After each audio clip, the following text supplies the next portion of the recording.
Baltimaade suurim taime- ja lillelaat on populaarne eestlaste ja soomlaste seas. Kuid viimastel aastatel on ka Leedu ostjad Lätisse kohalike taimede järele reisinud.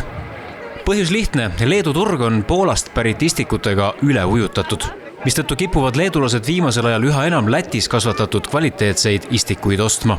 A lot of countries visit us, mostly from northern parts, but Lithuanians also like to come to us for the different reasons. One of the reasons is very simple. They have a lot of plants from southern countries. They need these plants which better keep this harsh weather in their northern regions.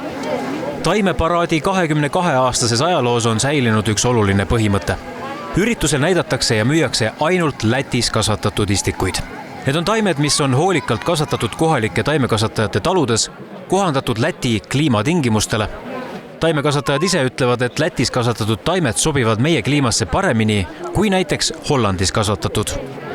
Not only Estonians come to us, from the Finland to, from Norway to, and there is enough good quantity of varieties which can you give to these northern countries. But Netherlands, they grow really good plants. They are really nice, huge growing country, but they are more southern. So that's the reason why you need to really carefully make decision what to grow from Netherlands and what not.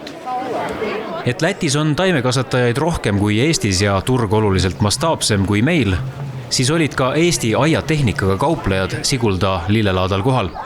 Makser avas eelmise aasta lõpus oma esindusega Lätis ja meie uued töötajad ütlesid, et Sigulda mess on üks populaarsemaid Lätis, kuhu kindlasti tasub tulla. Ja koostöös Makita kontoriga me siis otsustasime, et tuleme näitame ja tutvustame ennast nüüd siin ka. Kes sel aastal Siguldasse taimelaadale ei jõudnud, siis sellest pole hullu midagi. Et osta soodsaid ja kvaliteetseid Läti taimi, selleks ei pea sõitma Lätti, vaid neid saab juba eeloleval nädalavahetusel osta ka Eestist. Nimelt on mitmed Sigulda laada kauplejad suure valikuga kohal ka Pärnu taimelaadal. In first plant parade was not in Sigulda, it was in town Jelgava, and there was about 20-25 sellers, growers. But nowadays it's a huge festival.